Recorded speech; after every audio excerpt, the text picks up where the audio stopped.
You know what that means? That means it's another episode of Business Acceleration Playbook where we are bringing you the plays that you need to win in your business. And I am joined by the very lovely Angela Buckley today as my co-host. And today we're going to be talking about the cost of doing business.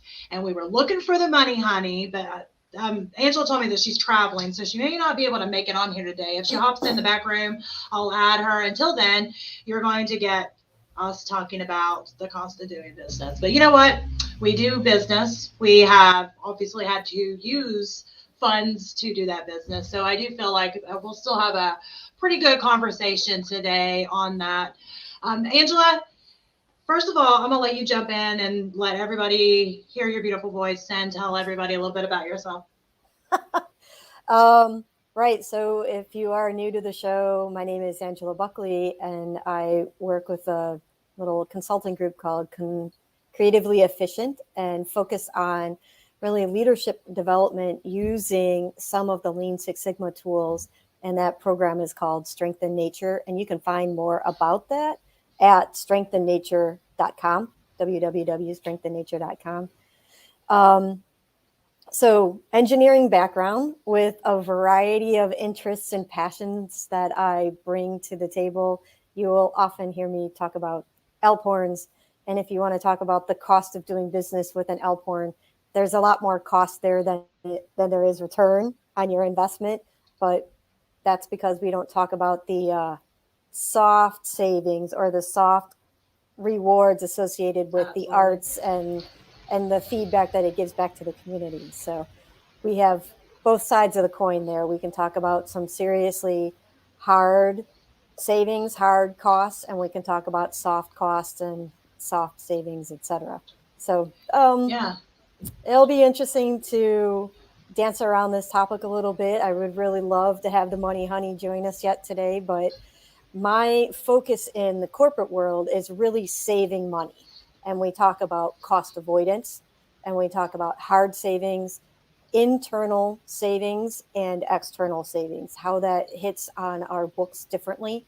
So it is actually a conversation that I have probably every 5 minutes in my corporate role.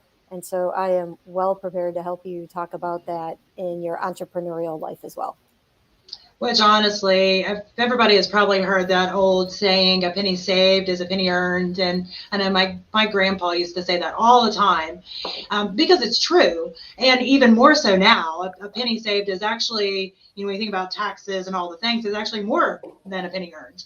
So, saving money, in my opinion, is just as much, if not more so important than making money. And I think it takes different skill sets. Correct me if you think I'm wrong, but I feel like it takes different skill sets to make money as it does to save money. And I know I've always been really, really great naturally at making the money, finding the money, looking at something and figuring out all the streams of income that come from it. Saving the money, that's something that I've had to learn, but it's not like innately something that I'm great at. So that's good. That's why we complement each other so well, Maria. I love saving money, and I want to find ways of not giving it out once I get it.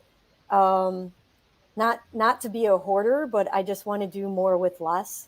I'm a big fan of that. I think that's really where that creatively efficient name even comes in, is how can you do everything that you have that you want to do without maybe just chasing down more. Like, there's so much that's available if you spend some time thinking about it creatively, spend some time working on it, developing some skills along the way. I feel like don't buy a new piece of software. We talked about this before, right? Do not buy a new piece of software until you have learned every single trick that there is to know about the current software that you have. Absolutely. And I think resourcefulness is a skill set that's kind of overlooked, and I'm pretty resourceful, but again, I don't know that was something I was just innately born with. I think it's just been a product of my environment and my upbringing. A lot of people who listen to my shows know I grew up with no money, and early on, like most of us when we're young, we have no money. We're very young as well. So the need to be resourceful and to not spend was something that I had to do because I didn't have it. You know, you can't spend what you don't have. Right. But as far as something that, like, when I kind of think about like my skills, I am resourceful, but that's been because of a need. And I don't know that is the same type of innate skill set that I have as far as like knowing how to, you know, make the dollar. So I do think it's a great topic conversation piece, just discussing, first of all, the skill sets that are necessary to be able to do both of those. Because I think when you look at the title, the cost of doing business, I think, you know, I mean, you can take a lot from that. I mean, obviously there is always going to be, no matter what type of business that you do, there's always going to be a cost of doing business. And you could get super deep on that and talk about the mental costs, the physical costs, all of that. But today we're going to be talking about just the financial cost of that. You know, maybe we'll save the other for another day, because I do think that those are very important topics as well. But, you know, I think a lot of people think that they have to have this huge amount of capital to do business. And I think obviously it depends on the business, if you have to have specific equipment and stuff. But I know for me, one of my more popular classes I've ever taught was called How to Start a Business with No Working Capital. And the reason that I taught that was because I lived it. You know, again, didn't have any money. So if you don't have any capital, then you're starting a business, then you learn really fast the things to do and not to do to start a business with no capital. And I think that shows me with that, I still get requests for that class now.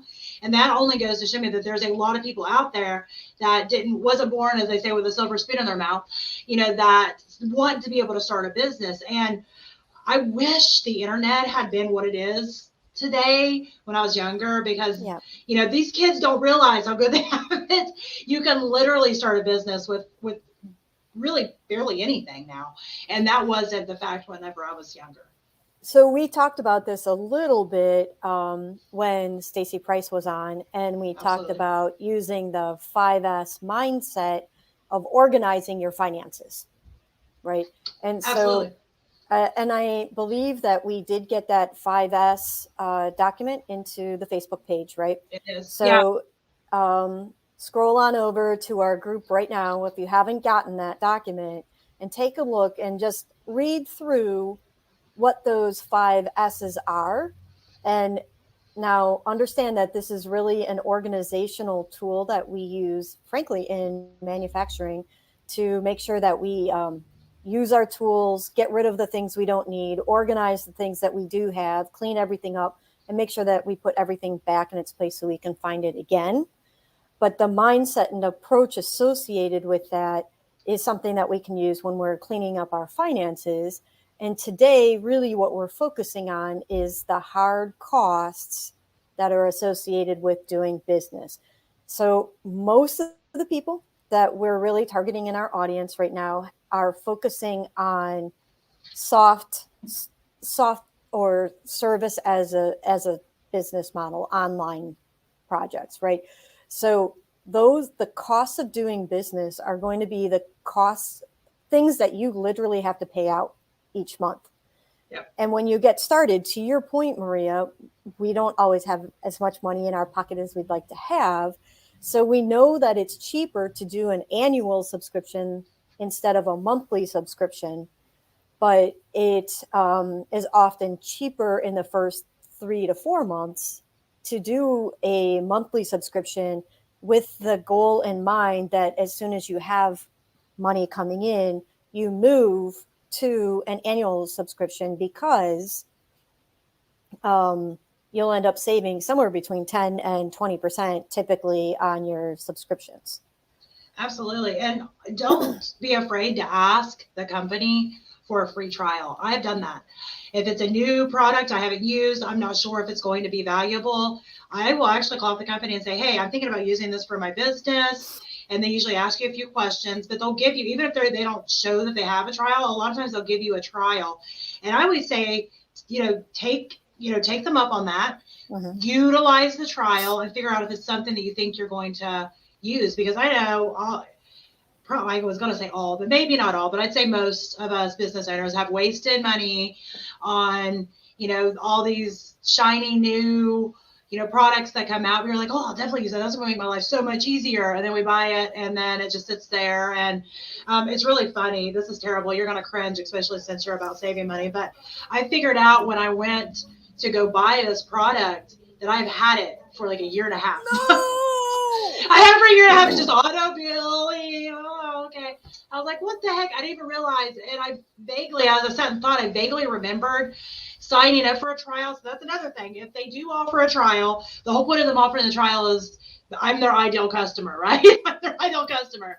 Where I try to get the trial, I get super busy. I forget I even done the trial, and it's just auto billing. My accountant gets it, but it's a normal type business expense. So didn't even realize it. So anyway, point is that if you're going to do the trial, and I know, Angela, you mentioned this before, and I actually started doing this, is to put it in your calendar. I don't know why. Some of these simple little things that you don't think about till somebody says, I was like, oh, simple but brilliant. And I started doing that. Put it in your calendar because you get stuck with it. You get stuck with these bills that you don't, and it's so easy, $5.99, $3.99, and you don't think about it until all of a sudden you're like, I have so many, $3.99, $5.99, $1.99, and they all just sort of nickel and dime you. It used to be nickel and dime. Now it's like $1.99, right? Yeah. But even my kid, he told me he wanted a skin for one of his games. Mom, it's $5. $5. Yep. I'm like, okay, $5. Yeah. It took us probably 4 or 5 months to figure out that he wasn't buying a new game because it's not always super clear, right? Yeah, he's using my credit card. He doesn't have a credit card yet. And I'm like, oh, well, maybe Dad said he was allowed to buy something. And so again, it's $5. It's finally, I'm like, I know that I did not authorize $5 every month. And I'm seeing $5 come off and somebody's getting my $5. Where is it going? And again, on a certain level, you say, hey, it's only $5. But at the end of the year, that's $60. Exactly. I could do something with $60, right? That's a new pair of jeans, or at least a half a pair of jeans, depending on what you're buying. So there's something to be done with those $60. That's not some video game that he probably forgot he even had anymore. Absolutely. And I know one of the things that I kind of got lazy about that you bringing that up is actually what made me start doing this again, is I started seeing on my credit card this like $2.99 Apple, $2.99 Apple, and then it was $8.57 Apple, $2.99 Apple, $8.57 Apple. I'm like, what the heck is this? And I do use apps, and the kids have stuff. I even have like a couple of kid gaming things that I approve of that I pay for. But again, it's not super clear. It doesn't say what the app is.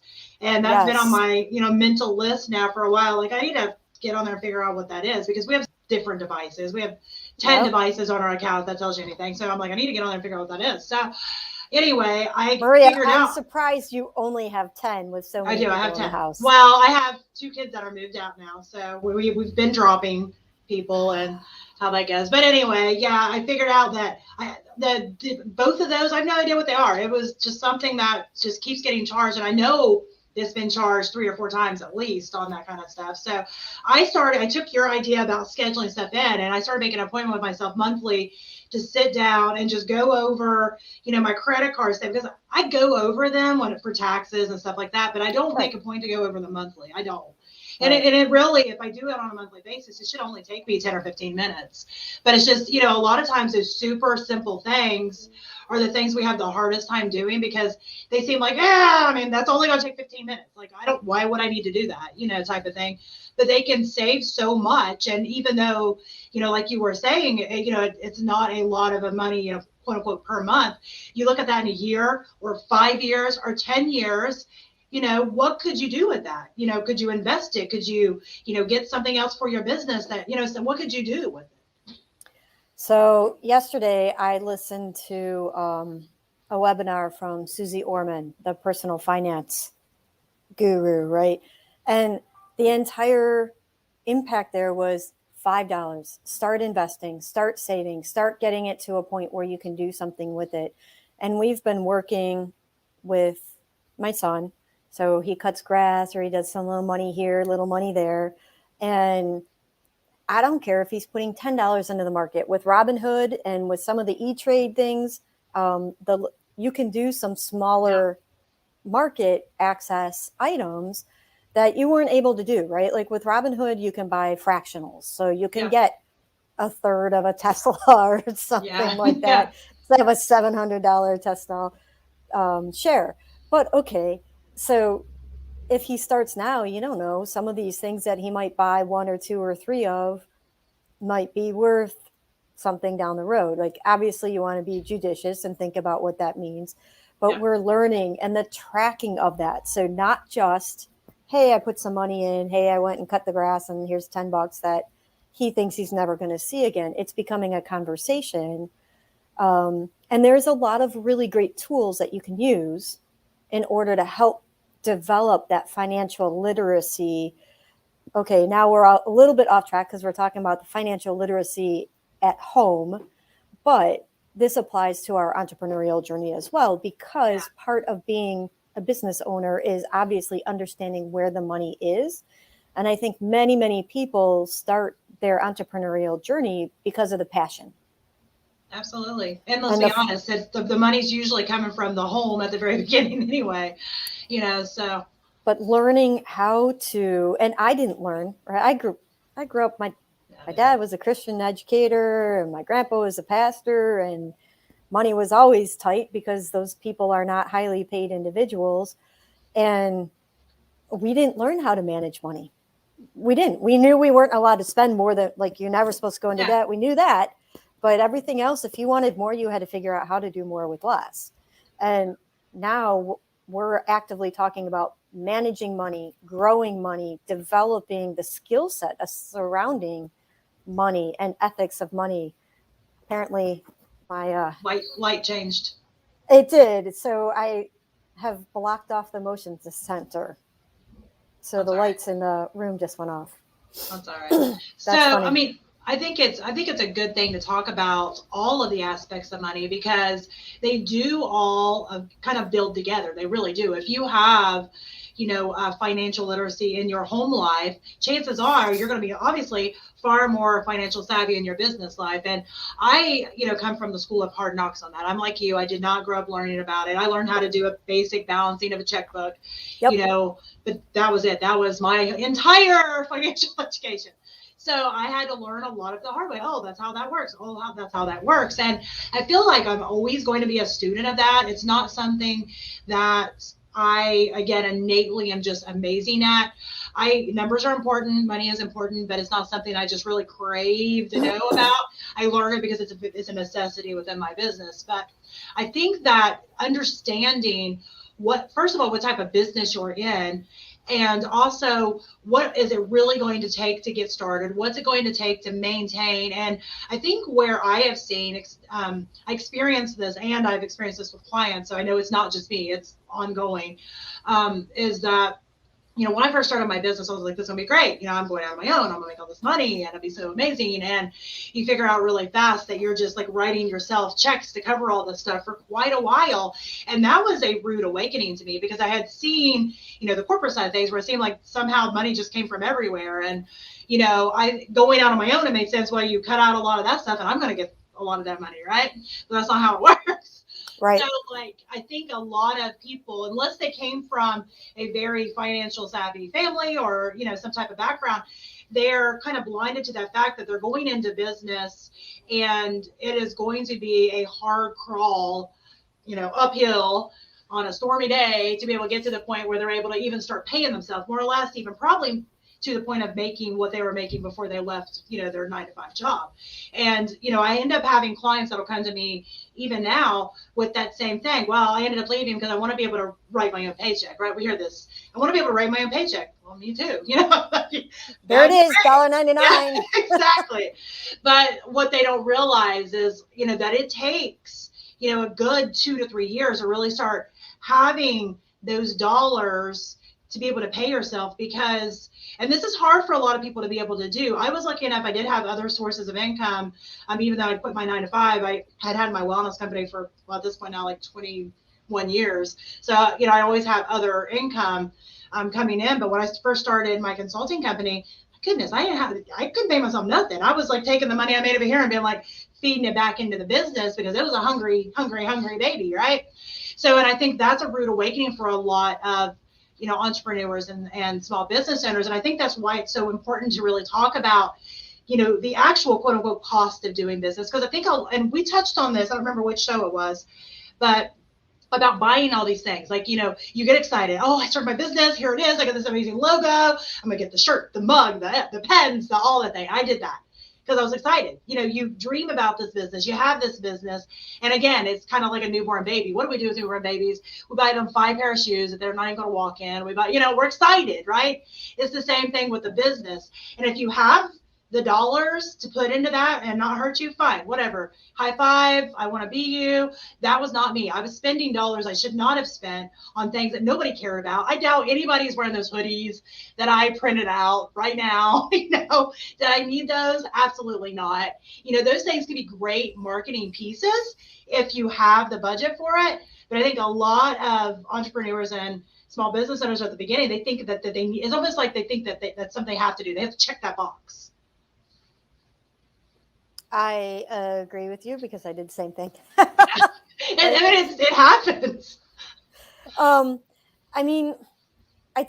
believe now that the world of marketing has changed significantly. Even we have had conversations, right? What shirts are we going to wear, and coffee mugs for the 4 of us that are online at a time. Absolutely. But growing your business through word of mouth and growing your business through the online space and being present in that space is far more effective than what you're going to be getting if you're handing out merchandise. Logos are nice. Don't get me wrong. I like to have the logos on my shirt and what have you, but that's not driving the dollars. And so I think when we talk about that, the cost of business, I think you have to get down into the nitty gritty and say, what is your business and what is the value that you're putting out there in order to bring that back in? Absolutely. And I know even being in the marketing world, I see clients come to me, and I don't take on every client. And there's a million reasons for that. But one of the reasons I don't take on every client is a lot of them have this idea that marketing is like an ATM machine. It's like, I'm going to put in $500 and I'm going to at least get $500 and probably more back. And that's not how it works. And, that's what one of my jobs is, explaining to people how, because a lot of times, I do it. I know marketing. And sometimes if you spend dollars to push something out, nobody bites. Because there's so many factors that go into it. You're not going to win the algorithm game. I know we've talked about this a little bit. You're not going to win the algorithm game on social media. So social media is a great tool. I don't care what gurus is telling you, take this class, you're going to win the algorithm game. It doesn't matter. 1.5 hours after the class ends, it's changed. I can guarantee you it's just how it works. That doesn't mean you can't do great marketing on social media. It doesn't mean you can't do great things, but you have to sit and think about, what are you spending on it, and can you afford to do so? Because I've seen people plaster Facebook ads all over the place and no conversions from it. They're just throwing money to the wind.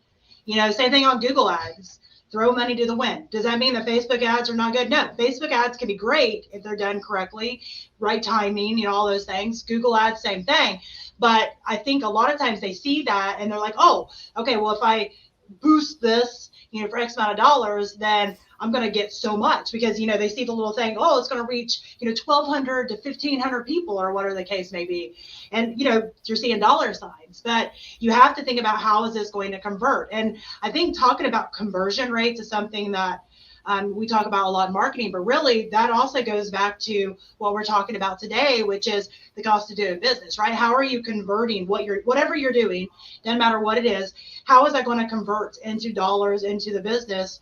And, whatever money you're pushing out, if it's not for a basic need, the electric, the phone, the roof, whatever the things you need for your business, if it's not a basic need, then you want to make sure that whatever dollars you're going to push out, that there is going to be, at least a chance of a conversion. And it's almost, I hate to use this analogy, but I'm going to do it anyway. It's almost like, with marketing especially, it's almost like playing the lottery a little bit. It's like you don't want to, risk what you can't afford to lose with ads and stuff like that. They're great, but you don't want to risk what you can't afford to lose. Set aside a little bit of a budget and you really think about what you want to do, but you don't want to sit and, push out all these dollars. I've seen people do it, and trust me, it doesn't work out well. Let's see what Stacy, first of all, Stacy says she loves the show, but that's because we love you, Stacy. But thank you, Stacy.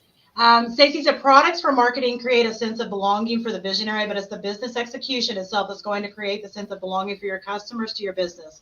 That's how you profit. Absolutely. And I think that's where people get confused. They get confused because, again, they're pushing the money out and then they stand there, right? They're just waiting. They're like, oh, it's just going to start coming in now. Oh, I can feel it, right? They're just waiting. And they don't realize that it's their job to be the connection piece. How did you connect? What was the connection? So I think that's why, when we're talking about, the cost of marketing is one of those things that, lots of dollars get spent on. And I'm in marketing. I'm not saying don't market, but I am saying don't throw money to the wind expecting that it's an ATM machine that you're just going to get the dollars back. And I think that's, personally, I see a lot of people waste dollars on that. It needs to be done, in a certain way. It needs to be done carefully, just like with any money that you're spending. It works like the stock market, honestly. It really does. So let's talk a little more specifically, right? Let's use some business words and talk about key performance indices and key activity indices. And what does that mean? And also leading and lagging indicators, right? So I think these 4 things are data points that we want to talk about. That's not very specific data points. They're categories of data points. So a key performance indicator is something that actively is measuring the success of your business. What is that? How much money is coming in? How much money is going out? Like, these are they're very basic, but also very, very necessary. In manufacturing, I'm going to talk about units. I made this many units, right? I have cars running off the line at this rate. That means this many go out the door this week. Every car has 4 wheels. So if I'm an automotive manufacturer, I know that I need to have vehicle people who are selling me tires 4 times the rate that I need for the car that is rolling off the line. Like, doing this kind of basic math is really important in order to, first of all, set yourself the goals for the year based on the amount of money that you want to earn. And then, where are you? So understanding the cost, the flat out cost of the business, means that you also need to flat out understand the metrics of how you're going to measure your business. The Money Honey is really working very much on the Airbnbs, right? So she is going to be measuring things like, how many Airbnbs do I own? How much does it cost me to rent or mortgage? How much does it cost me to maintain? How much does it cost to clean in between on average, depending on length of stay? I'm not quite sure that business model exactly. And then, how many weekends are booked? How many days are booked? How many weekends are booked? That occupancy rate. Those for her in that business are her KPIs, right? Yeah, key performance indicators of what's going on. And now the cost part of it, she wants to drive down. I want a low mortgage, so I need to pay attention to my interest. I want people to pay more. So where is the market? Can I tick that up $10 this weekend or next weekend, or surge pricing if events are going on? Because I know that people need to pay those numbers. Paying attention to the amount of money going out to the amount of money coming in requires a spreadsheet. And they're not glorious, but a spreadsheet with those numbers that get entered in. The fun part then, depending on whether you have that skill set or not, is to visualize that data by creating charts, and that's my fun part. So I say fun part, Maria, and I was Maria's like over there cringing, and Angela's saying, "Oh my gosh, I love charts." She's like, and then charts. The fun part after spreadsheets come charts. And I make monotones, so like you've got color on color. They're pretty to look at. I'm not kidding. I actually have a lot of fun with that stuff.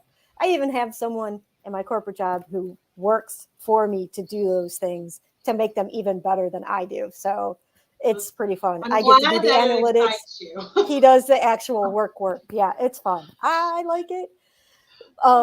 Literally, I do this, again, coming back to that conversation about my kid, and like, we're developing these charts so that he learns how to read charts.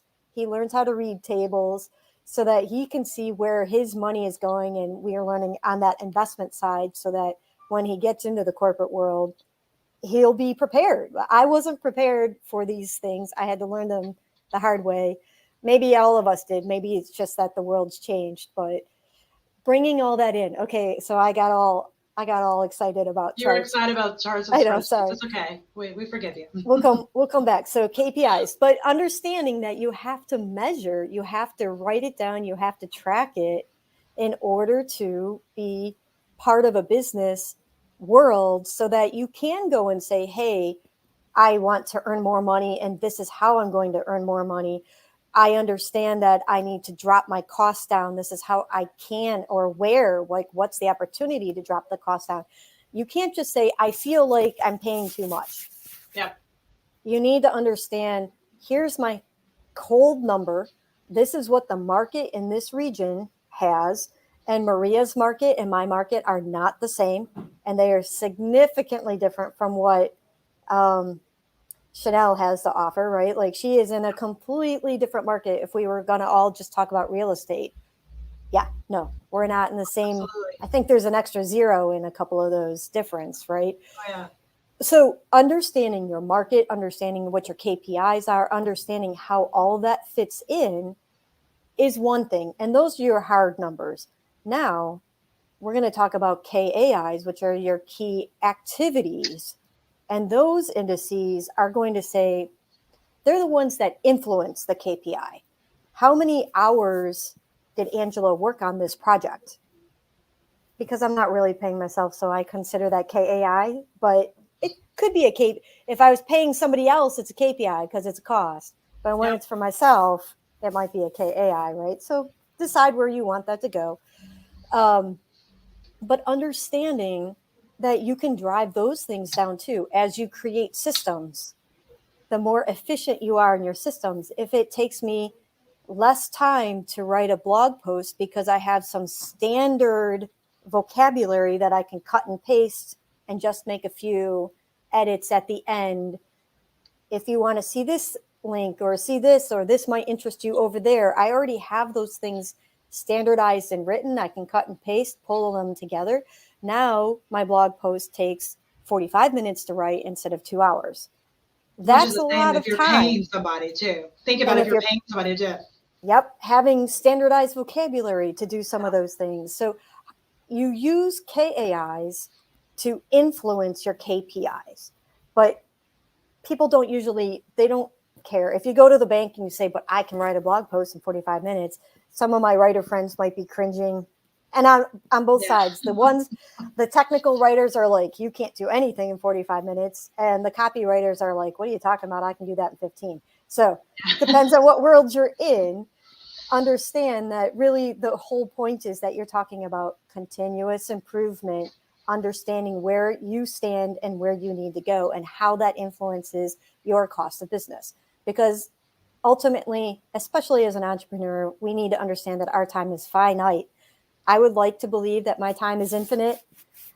I'm getting a little bit older and I'm coming to the very sad conclusion that I actually do need to sleep once in a while. We're no longer allowed to text and drive like we used to when the first cell phones came out. And I might have been guilty of that at a point in my life, and now not so much, but still, right? Paying attention to what that means and understanding that you really do need to be present in the moment and you only have so many hours in the day. Those are your KAIs. Those are the types of things that we talk about. In corporate world, we talk about suggestions or engagement. So think about the things that influence your KPI. Absolutely. We had two other categories, and you can jump in anytime you want. No, Maria. I was just gonna say, Stacy said track to measure, and that that kind of goes right in with a lot of the things that you were saying. But go ahead. What gets measured gets done, right? Like that's just hardcore. That's why I like the systems and understanding how they work together. Talking about leading indicators and lagging indicators. Maybe Maria, you might probably have weigh in on some of those within the marketing world. We talk about it a lot of times in safety, for example.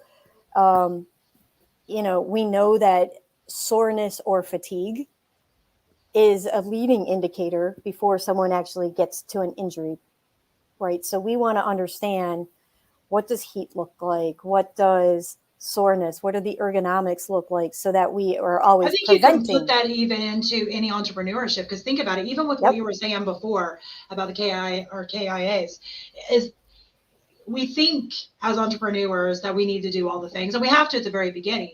But like you mentioned, it's not infinite. It is very finite. So, you get to a certain point where you can't sleep an hour or two a night, every single night, consistently for the rest of your business journey. It gets to the point, because if you do, you start to see a lot of things that you were actually saying. So you start to see, maybe it's not like injury, but you start to have health issues, maybe blood pressure issues, hormonal issues, all kinds of things, because, we hear that statement, burning the candle at both ends. And I always jokingly say, I constantly am burning the candle at both ends and somehow figure out how to do it in between. And I get myself to a healthy balance.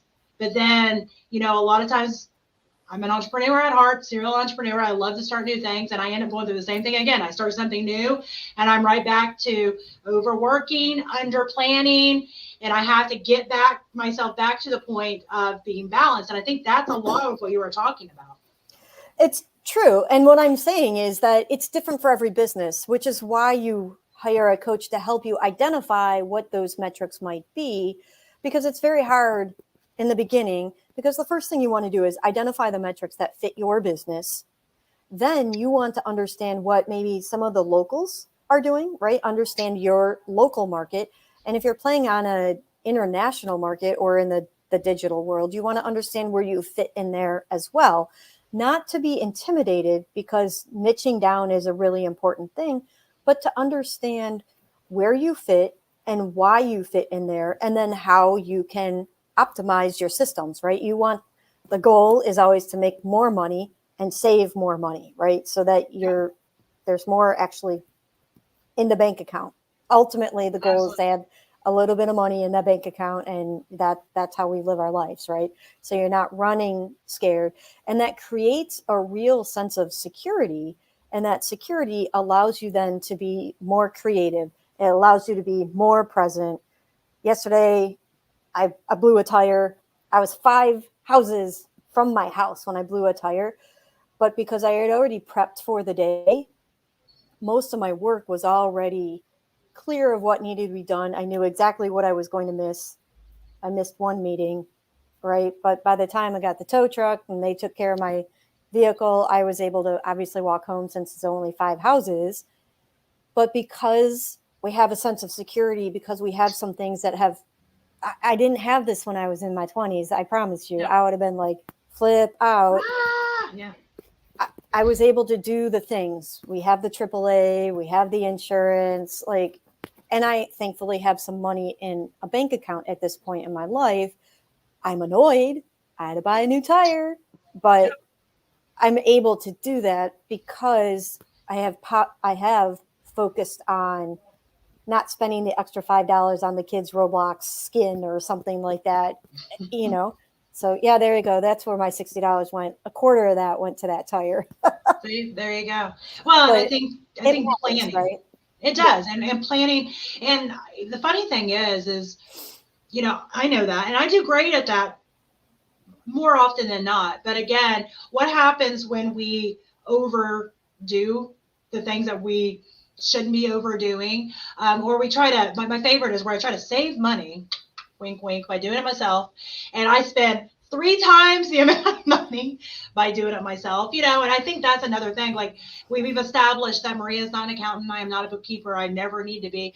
I pay those people because I want to stay out of prison. I don't want to go to prison. And because they know what they're doing, they enjoy it. I do not. Angela probably enjoys it. She's got some spreadsheets and she does all that stuff, but I don't. And I try to kind of I consider myself a fairly intelligent person. I can read on how to do something, go over here and do it. It takes me so long, and it falls right out of my brain because my brain's like, why do you have this? We don't need this. Eject. So I have to reread it again and come back over here. Is that a good use of my time? No. I can come over here to something I'm great at and make money doing that instead of trying to save the, whatever it is, $60 that I would have had somebody look over it. A lot of times because again, I'm all for saving money. I'm all for being resourceful. You have to look at it smart, like you were saying, and plan it. Look at what your skill sets are, the things that you're not great at. What budget do you need to be able to hire that in? And I think you mentioned a coach, and having a coach is like having a whole nother brain and kind of like the little angel on your shoulder going, no, you're not doing that. You need to go over there and do that. You need to be over here doing this, and I think that's huge. So recently we had a water event in our basement. So we had to get rid of everything that was in a cardboard box. But you don't want to get rid of the things, right? Like there's memories and cherished memories. So I just want to say that it's much easier to sort through somebody else's cherished memories and say, this one really needs to go because it is beyond saving, than it is to go through your own things. So the basement is thoroughly clean of everybody else's stuff, but not mine. Like it's the very last task. And I say that because that's why you get a coach, because the coach is like, see that log in your own eye that you need to take out first? The coach will help you identify your own log. So it's really important to ask for that kind of help. And maybe it's not even a coach. Maybe it's an accountability friend, right? Like going through this decluttering process of the basement was forced in this particular instance. But now my girlfriend is like, Angela, you've inspired me. I'm like, yeah, I inspired you to clean out all the stuff that is theirs, not yours. Now I need someone to sort of like stand on my shoulder and be like, do you really need this? Are you ever going to use that?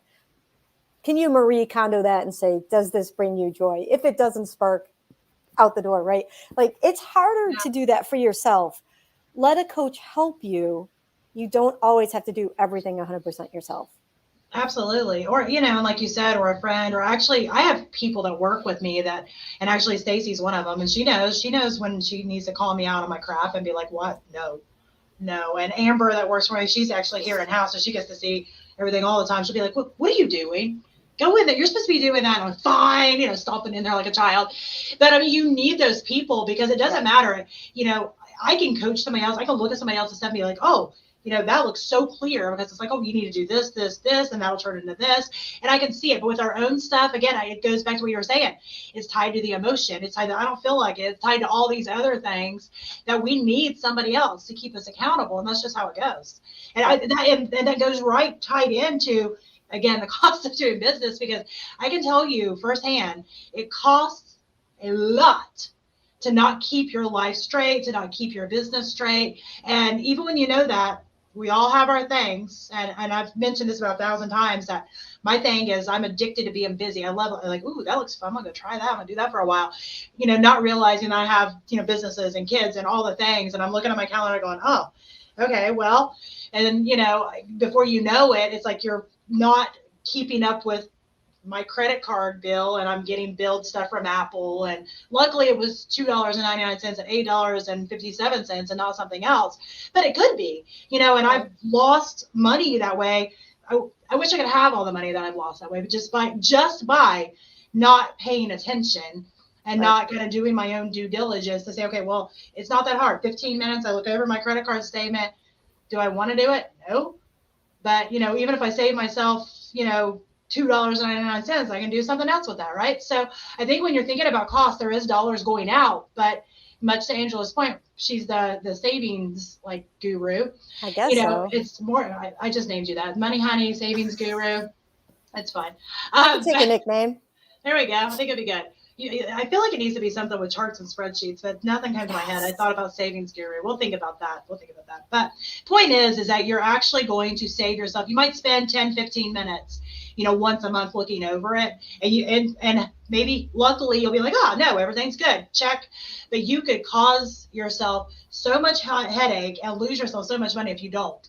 And I know most credit card companies, I think the most I've ever seen is like a 90-day, like a 3-month back, that if you find something that's fraudulent, quote unquote, they won't do it if your kid, approved something. But, if it's something fraudulent, because I've had that. I've actually had fraudulent charges on my credit card didn't even notice it forever because I wasn't doing my 15 minutes to look over my account. They'll go back. Most credit card companies will go back, 60 to 90 days, but I've never seen anybody that goes back 90 days. But I had it going on for like a lot longer, and that money's gone. So I did learn that. My credit card was physically stolen off my desk, and not in my current workplace, by the way, just in case anybody happens to know where I am. And it was the day that I was going on, of all things, an Elkhorn retreat. So into the mountains, away from all the people. And when I got back, they tested. First, they did like $1.99 charge.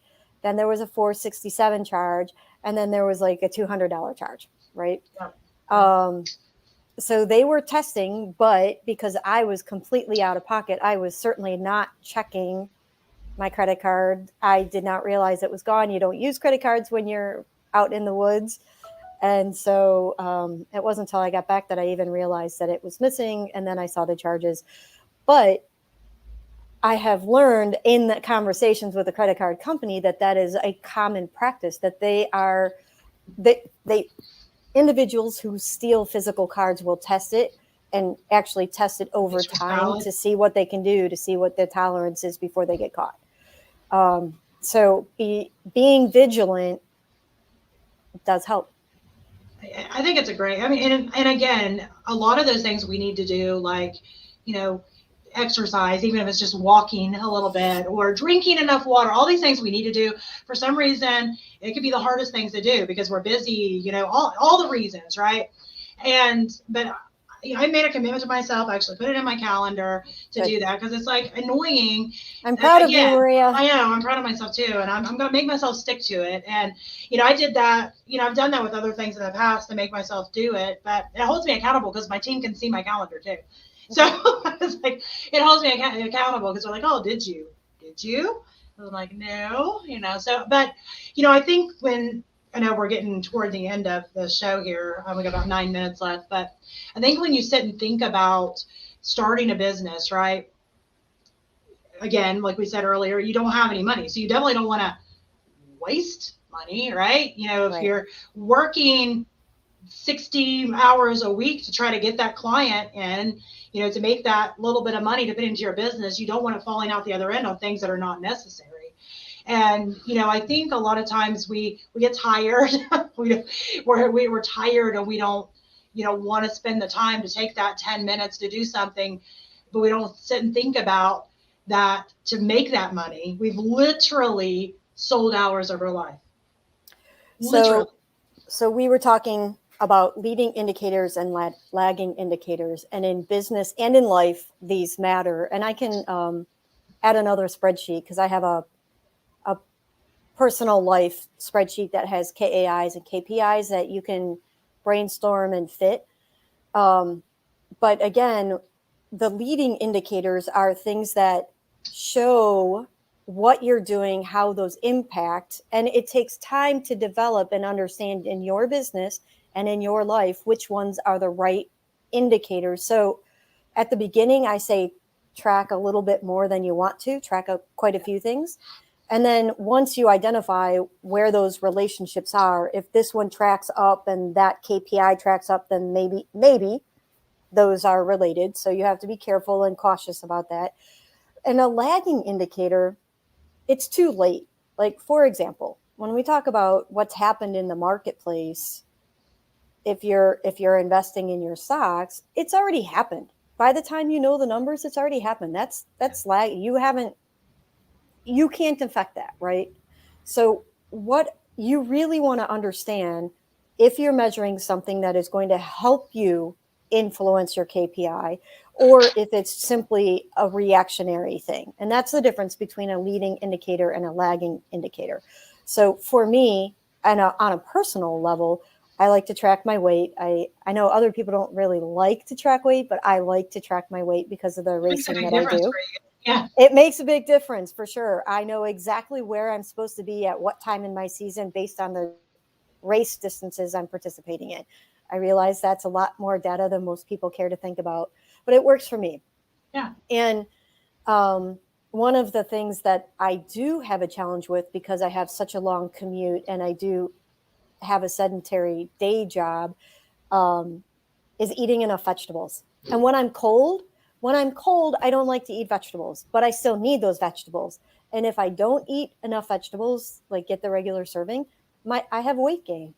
So I started tracking the number of vegetable servings that I would eat in a day just to hold myself accountable. I make a little pretty graph. I make a pretty graph in my notebook, Maria. They have apps too. I use they apps. do, but I like the app. The graph. The graph part, the drawing, it just is like my downtime, truthfully. No, or I get that. If I'm in a meeting that is less than exciting, I can engage and doodle at the same time. And it's See, I actually do that. I use a bullet journal and I do doodle. So, I'm a bullet. Well, I'm a bullet journal person. So exactly, I'm using that. So I kind of track that. But what I found, and I didn't do this on purpose, I just did, hey, I know I need to have 3 vegetables a day, whatever. But I found that there was a direct inverse. When I was eating 3 to 5 servings of vegetables, my weight was down to where it needed to be. And so I saw 2 things that influence as leading indicators, my lagging indicator, which is the weight. And it was, for me, it was vegetable intake and sleep. And if I focused on those 2, I didn't have to diet. I didn't have to have all the other things that people say, they're denying themselves calories or something. I didn't have to do all that. My weight came into play. So the weight is actually a lagging indicator. Yes, it's a KPI, but it's already too late. It's the activities that lead into the weight that matters. So understanding in your business, just take that lesson, simple, okay, that's a little bit of information on me. What are the things that work for you that you can see? But the only way you can see that, as Stacy was putting in the comments, you have to track it to measure it. And then you can see those relationships, and then you can see what are the leading indicators for your business, the things you need to focus on so that you get the KPIs and the performances that you're going at. So the costs that we're talking about in business are the money that's going out, the money that's coming in. Those are the hard, cold things that people want to understand. Where does that fit all together? And then you can start really managing a lot more, thinking about it in those 4 categories of KAIs, KPIs, leading indicators, and lagging indicators. Absolutely. And I know there's probably some people that are a lot like you and are like graphs and charts. And there are some people like me. I appreciate them. Sometimes I need them. And when I need them, right? But it is not like something that I sit around and think about graphs and charts all the time. So I end up seeing it, like you were saying, after it's lagging a lot of times within my own stuff. I'm like, oh, well, crap. Well, I wasted that. I shouldn't have had to pay that but if I had, done it ahead of time, I wouldn't have had to pay that. So then I beat myself up and I get it straight for the next time. Right. And I think there's a lot of people, I always jokingly say that I'm kind of the 2x4 in the head type of a learner. I'm a school of hard knocks type. And I think there's a lot of people out there that are like me. And I just want to tell you, it's not too late. You fall on your face and you're like, oh, crap. Well, I should have tracked that. I should have looked at that. I should have, hired that out instead of trying to half do it myself, whatever the case may be. It's not too late, right? Sit and figure out, where are you at now? Again, always be diligent about analyzing your costs. That's one thing I've got to the point that I am. But again, it's because I've fell on my face so many times. And now I look at it, it's like, oh, okay, well, there's more going out than should be going out. Let me look at why. Then I end up figuring out, oh, yeah, it's because I'm not doing that. It's because I'm not doing that. It's because I'm spending too much time over here instead of over here, or whatever the case may be. And I think if you sit and track, number one, where are you at now? And number 2, where do you want to be? And what's the steps to get there? I think, you can do that with anything. You can do that with your goals for your business. But, today we're talking about cost. So with your dollars, how much money do you have coming into the business today, right now? And where do you need to be? And I think I like to work backwards from that. It's like, okay, well, I know bare minimum with not doing anything extra, I have to be, here. So that's my floor. My floor is not nothing, because I can't have, a business with a 0 floor, right? So where is the floor? And then figure out how to work and make that, and then figure out, this hit my head. I'm ADHD, as people probably know. I'm self-diagnosed, but I'm pretty sure that I'm accurate on that. But hit my head. Have you ever read Profit First? I have not. So you mentioned earlier you don't pay yourself, and that's common. Some of my businesses I pay myself, and some of them I do not. But one thing I do is I always set a goal date. Mm-hmm. Sometimes I don't hit my goal date and I have to make a new goal date, but I always set a goal date. I've had to move it in a couple of them because of things that happen, let's look at COVID. Let's talk about COVID here. I've had to move my goal date, but part of the Profit First model is the idea that, again, our time is not infinite. And as a business owner, you're guaranteed at the very beginning spreading yourself thinner than you really need to. So that's not something you need to do long term. So you need to really start making a plan and that needs to be part of your cost of doing business, is how to start paying yourself. It doesn't mean that you want to be this CEO at a yacht, and pay your people pennies and you're making all the funds. You don't want to do that. But not every CEO does that. I know. I bet people have that negative connotation. That's the reason I was going ahead and cut that out, to say not that you're going to be that, but pay yourself a reasonable wage. Look at what you're paying your people. And I always look at it and say, okay, well, my goal, my number one, first goal when I start paying myself within one of my businesses is that I pay myself what my people are making, what my bottom level employee is making, because I want to earn my way up to where I'm supposed to be. Now, again, I have other sources of income, so I can do that. Maybe you can't, so it may look a little different, but it's a really, really good book. I found I don't like numbers like you. I've told you all, important, but not my jam. And I still found it super helpful, and it made me understand a lot more about that world. So, if you're somebody out there that is like, oh, numbers, I get numbers, I'm good at this, I don't need that. That's great. That's fine. I'm sure there's people that are bookkeepers and accountants who are like, I don't like that book because of, A, B, C, whatever. My brain doesn't work like that. It made a lot of sense for me, and it made a lot of difference in my business. So if you're somebody that's more like me, where, you're great at balancing a checkbook, but too much more than that, you're like, then that's a great book for helping you understand that side of things. Got it. So you have anything else? We are at 2:01 because I'm Wendy. Nope. I'm going to put this personal balanced scorecard as an example of KAIs and KPIs in your personal life. Awesome. into the Facebook group, so people can see that as an example if they want to see some KAI KPIs. And there's some examples of what I do, and then there's a blank for them to develop their own. And you can take that concept and you can push that out to your business as well, and expand. And if you have any questions, feel free to reach out to me on that, because KAIs, KPIs, leading, lagging indicators, they really, really matter and will help you run your business like a business. Absolutely. I love that. And thank you so much. And if you're watching or listening and you have no idea what Facebook group we're talking about, if you can go to the Business Acceleration Playbook Facebook page, I'll make sure that somebody pops the link to our private group onto the page. That way you can quickly find it. We'd love to have you there. And we will be back again on next Tuesday at 1 p.m. Eastern Time for another episode of Business Acceleration Playbook. And we hope you have a great week. All right. Thank you. Have a good day.